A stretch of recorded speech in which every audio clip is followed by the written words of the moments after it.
Bakunze b'ivugabutumwa, bakunze b'umusaraba, ndabasuje mu izina rya Yesu Kristo. Nitwa Uwimana Joseph. Uyu munsi nk'uko bisanzwe kuri uru rubuga twabateguriye ijambo ry'Imana. Turi kumwe n'umuvugabutumwa Sibomana Ernest. Reka tumusabe nawe abasuhuze ndetse anasengera iki kiganiro. Abasuje mu izina rya Yesu Kristo. Yesu nashimwe cyane. Mwese abankurikira muhabwe umugisha n'Imana. Reka dusenge Imana. Mana, turagushimiye, tugushimiye kuri mwiza, ubereye mwiza abagutegereje bose, uri ubugingo bw'abagushaka. Iki kiganiro cyose ugihe umugisha, kandi Kristo Mwungeri mwiza uduhishurire ibihishwe, ubane natwe mu izina rya Yesu Kristo. Amen. Arakoze umuvugabutumwa Sibomana Ernest. Insanganyamatsiko y'ikiganiro cyacu iragira iti ese umukiranutsi akwiye kwitwara ate mu bihe bikomeye nk'ibi by'icyorezo. Ndagira ngo ahari tuze guterura cyangwa se dutangire tuganira, mbaza Sibomana Ernest nk'umuntu n'ubundi usanzwe ari umuvugabutumwa, usanzwe ajya hirya no hino kuvuga ubutumwa. Guhera mu ntangiriro z'uyu mwaka wa 2020, isi yose muri rusange ndetse n'u Rwanda twahuye n'icyorezo cya corona, aho ubuzima bwabaye nk'ubuhagaze, insengero zirafungwa, abantu baguma mu rugo. Umurimo w'ivugabutumwa uri gukora gute muri iyi minsi ya none ubona ko igoye cyane? Muri iyi minsi twahuye n'icyorezo kidutunguye, guhera mu matariki ya mbere z'uyu mwaka wa 2020 kugeza n'iyi saha. Insengero zirafungwa, ibintu byose birahagarara, tuguma mu rugo. Ivugabutumwa riza kuzamo ibintu bikomeye, kubera ko aho ubutumwa bwavugirwaga mu rusengero hari hafunze, ariko narabyitegereje ndabireba, mbona nta kindi kintu cyagombaga gukoreshwa, ariko ivugabutumwa ryagombaga guca mu ikoranabuhanga kugira ngo abantu bakomeze kwibukiranya iby'uru rugendo rujya mu ijuru. Nta handi hantu rero twagombaga guca, kubera ko byari itegeko ko abantu bagomba kuguma mu rugo. Nta muntu n'umwe ugomba kuva mu rugo iwiwe. Nta kindi kintu na kimwe cyagombaga gukoreshwa. Ni nayo mpamvu byaragaragaye ko ikoranabuhanga ryadufashije cyane muri iri vugabutumwa, kugira ngo ijambo ry'Imana rigende rigera ku bantu bose, ariko hakoreshejwe ikoranabuhanga, kuko kubona nabyo byari byamaze guhagarara. Ni ukuvuga ngo rero mbona ikintu cyagakwiye gukorwa kandi kigashyirwamo n'imbaraga, ivugabutumwa ryagakwiye no gukomeza rikajya rikorwa, ariko n'ikoranabuhanga rikazamuka, kuko ibi byaradutunguye. Nta wari uzi ko bizaba gutya, insengero zigafungwa iki gihe kingana gutya, ariko bigaragara ko ikoranabuhanga ryagiye ridufasha mu mpande zose, kugira ngo abantu bakomeze kumva ijambo ry'Imana bidahagaze, kandi n'abantu bakomeze kumva iby'Imana nta gihagaze, kuko aho umuntu wese yari ari hashyika ikoranabuhanga, byashobokaga ko ijambo ry'Imana rimugeraho. Amen. Biragaragara ko umurimo urakomeye muri ibi bihe. Ivugabutumwa ntabwo ryoroshye mu bihe nk'ibi ngibi. Muri ibi bihe by'icyorezo, abakiranutse, abantu banambye ku Mwami, bifate bate? Ko bigaragara ko ari ibihe bigoye. Ese Bibiliya igira aba bantu iyihe nama? Niyihe nama Bibiliya igira abantu uburyo bakwiye kwifata mu bihe nk'ibi ngibi, aho badasohoka mu nzu, babyitwaremo bate? Bibiliya irabivugaho iki? bo murakoze cyane. Bibiliya hari icyo ibivugaho. Bibiliya hari icyo ibivugaho tukigera muri ibi bihe bikomeye kandi by'iki cyorezo cya coronavirus, kandi byaje bitunguranye, ariko umukristo n'ubundi yagakwiye guhora yiteguye kuko atazi igihe umwami Yesu azaza, kuko atazi igihe n'impanda izagira ute izazira. Ariko hagiye habaho ibihe bikomeye biruhije kubera yuko gusenga kwari kwahagaze, igihe abantu batari kubona ababigisha imbere yabo, igihe abantu batari kubona korari zibaririmbira imbere yabo, byasabaga iki? Byasabaga ko umukristo wese yagakwiye kuba afite igicaniro cyiwe, kubera ko uwari ufite igicaniro wese yarakomeje gukomeza igicaniro cye, akomeza gusenga Imana, ntiyahagarara. Igitabo cy'Abalewi ibice 6 umurongo wa 6 tuhasome mu izina rya Yesu. Haranditse ngo umuriro wake ku gicaniro urudaca ntugasinzire. Iki kintu cy'igicaniro nuko umuntu wese w'umukristo yagakwiye kugira igicaniro muri we, kubera ko byagaragaye ko umuntu utari ufite igicaniro baraguye rwose. Ni ukuvuga ngo dufite abantu baza bakota, ariko bakota ku gicaniro kitari icyaha. Aba bantu botaga bose bahuye n'ibibazo bikomeye kuko nyine nta gicaniro bari bagize ute bari bafite. Byasabaga iki rero? Bisaba ko umukristo wese yagakwiye kuba afite igicaniro muri we kitazima.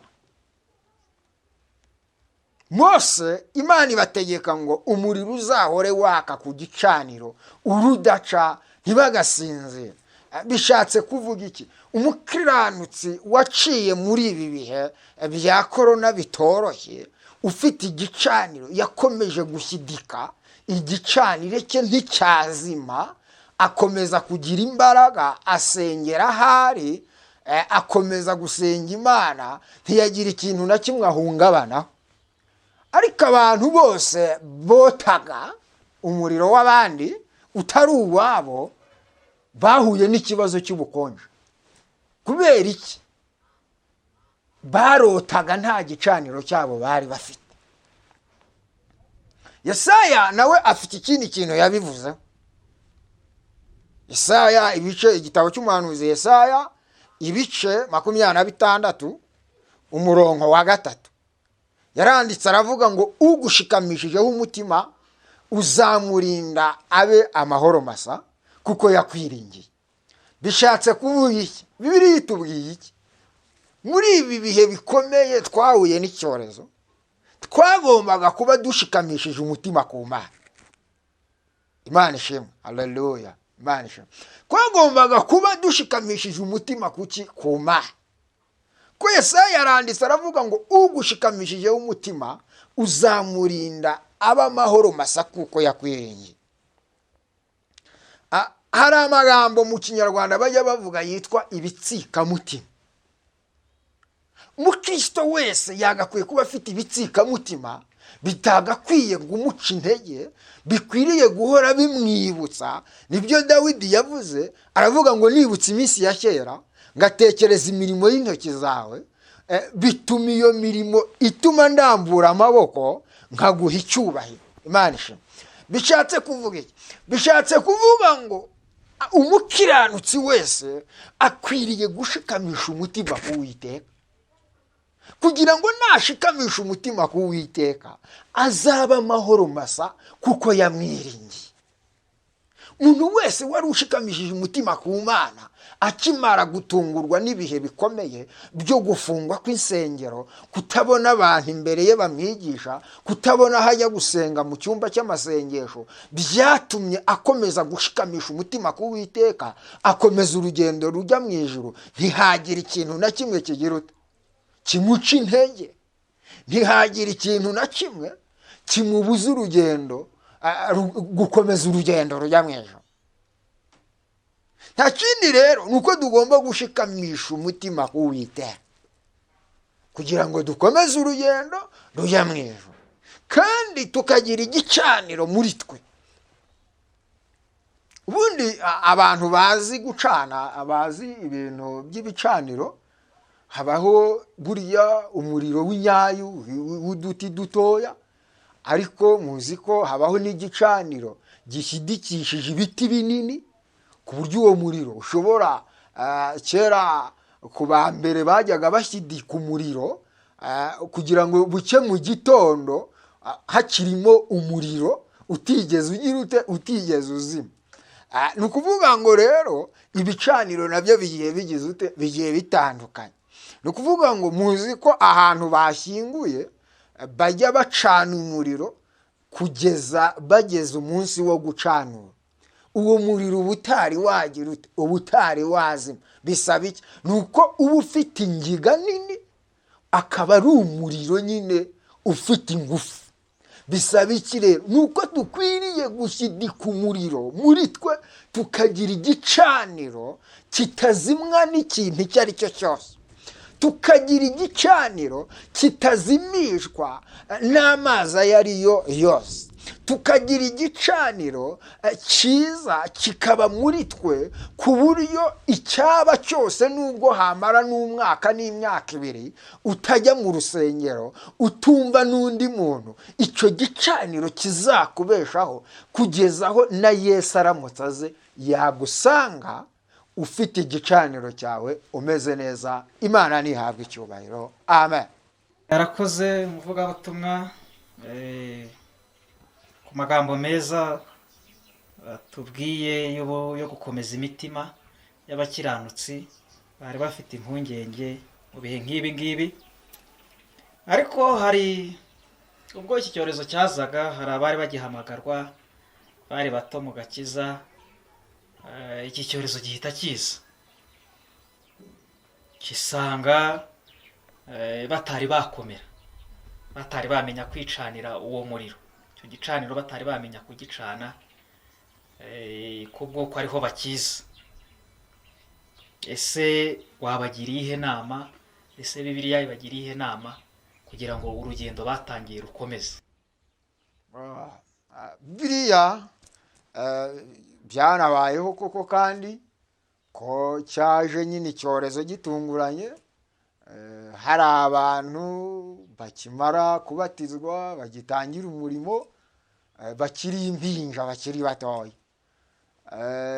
batungurwa n'icyo kintu batari bagira ute, batari bakomera. aza gutangaho inama, nuko Bibiliya itubwira ko tuba maso, kuko tutazi igihe Yesu azaziraho. Bibiliya Pawulo yanditse ko imibiri yacu arizo nsengero z'umwuka wera. aba bana bakiri bato nta kindi bagombaga gukomeza bagasenga Imana, bagasoma ijambo ry'Imana, rikabakomeza rikagenda ribakuza. ikindi, abatambyi bagombaga kubakurikirana, ariko mu buryo bwo kutabonana kuko bitari byemewe, bakabakurikirana mu buryo bw'ikoranabuhanga, bakajya babaza, bakabakurikirana. abatambyi bagakurikirana intama zikimara kuvuka. ariko dusome ubutumwa bwiza uko bwanditswe na Matayo, ibice 24, umurongo wa 42. ubutumwa bwiza uko bwanditswe na Matayo, ibice 24, umurongo wa 42 dushyike ku murongo wa 44. aravuga ngo, nuko mube maso kuko mutazi umunsi umwami wanyu azazaho. ariko ibi mubimenye,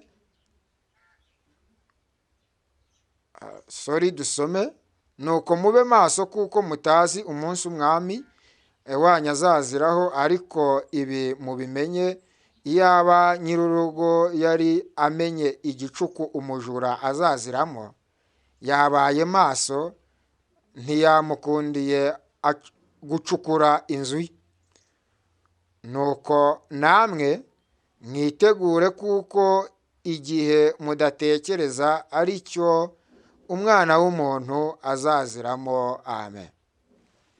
Aha Yesu yari arimo abahugura, arababwira ngo mube maso, kuko mutazi igihe umwana w'umuntu azaziramo.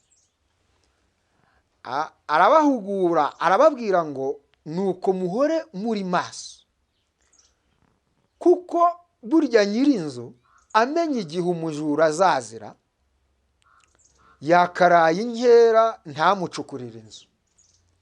Ariko kuko atamenya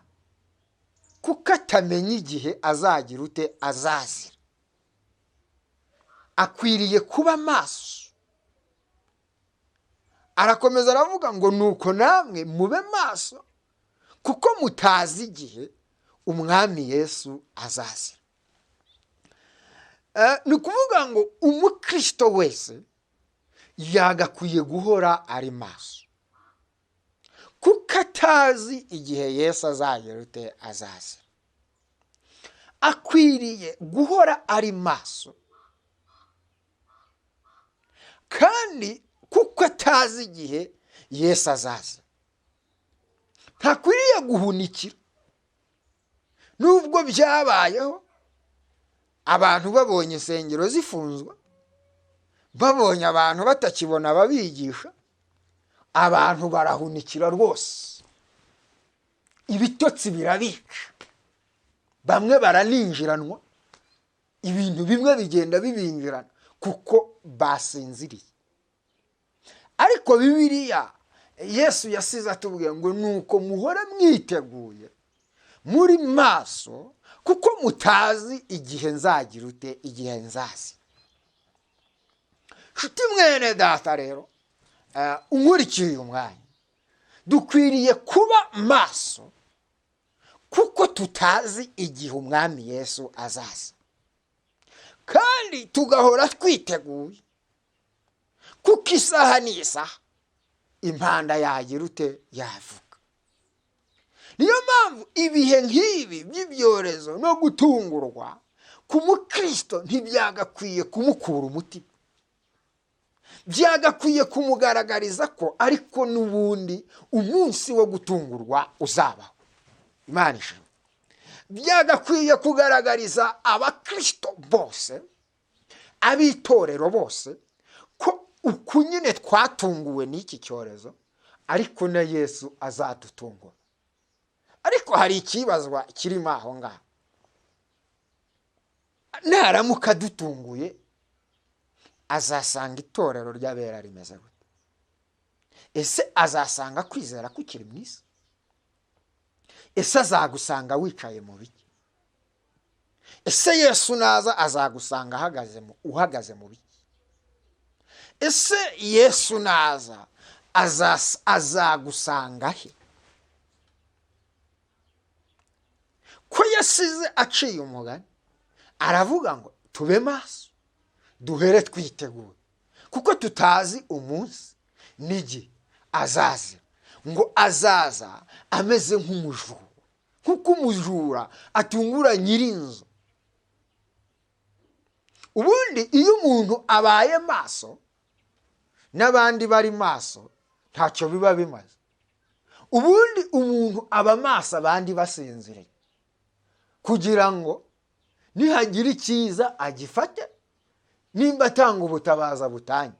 Ntabwo rero mumenye ko ntabwo umuntu aba maso kuko n'abandi bari maso, ahubwo aba maso abenshi bageze ute basinziriye, kugira ngo afate umujura.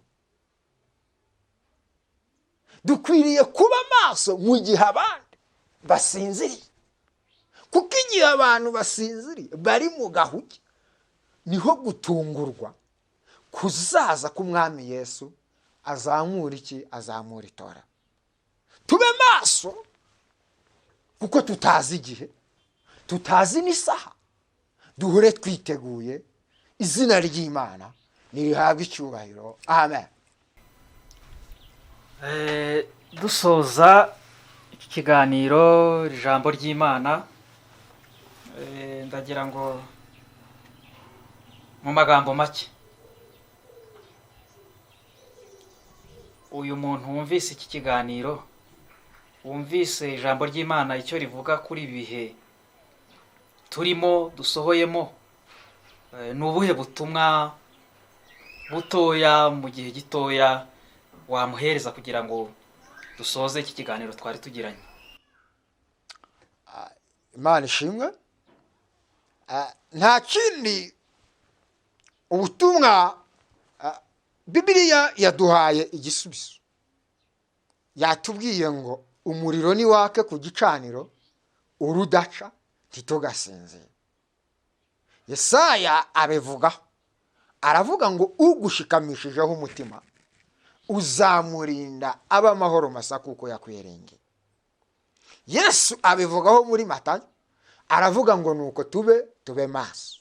Nshuti mwene data, mukunzi w'umusaraba, abantu mwese munkurikiye, icyo ibi bihe biduhishuriye nta kindi nuko dukwiriye kuba maso. Kandi biduhishuriye ko buri muntu wese akwiriye kugira igicaniro cye, akareka kwota umuriro w'abandi, ahubwo akaba afite igicaniro cye. Imana ishimwe.